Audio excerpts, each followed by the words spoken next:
Пайgambar Нухтун oğlu Yafis'tin tukumundan taragan adamlar.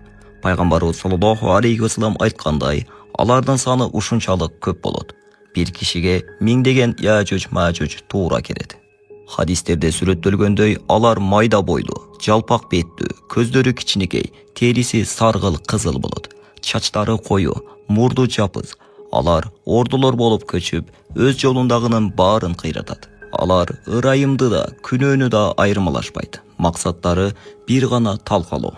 Илгери алар жерди бүлдүрүп, адамдарды кыйнап турганда, элдер Зөлкарнайындан жардам сурашкан.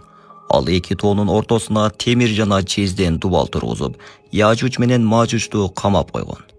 Аллах Кур'ан-ы Каримде ушинтип айтат. Ошондо алар өтө да, теше да алышкан жок.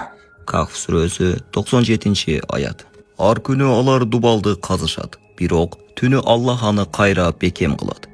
Бирок бир күнү алардын башчысы эртең иншаллах бүтүрөбүз деп айтат. Ошондо гана дубал мурдагы абалында калат. Алар дубалды бузуп жер жүзүнө чыгышат. Толкун сымал жерди каптап, дарыяларды ичип түгөтүшөт. Пайгамбар саллаллаху алейхи ва саллям айтты. Алгачкылары Галилея көлүнүн суусун ичип түгөтөт. Кийин келгендер бул жерде суу болгон деп айтышат. Алар жердегилерди жеңдик, эми асмандагыларды багындыралы деп жебелерин асманга карай атышат. Аллах алардын жебелерин канга боеп кайра түшүрөт. Кийин болсо алар өздөрүн жеңүүчү сезишет. Ошондо пайгамбар Иса алейхиссалам момундарды чогултуп Тур тоосуна жашынат. Абал өтө оор болуп, алар Аллахка жалбарышат.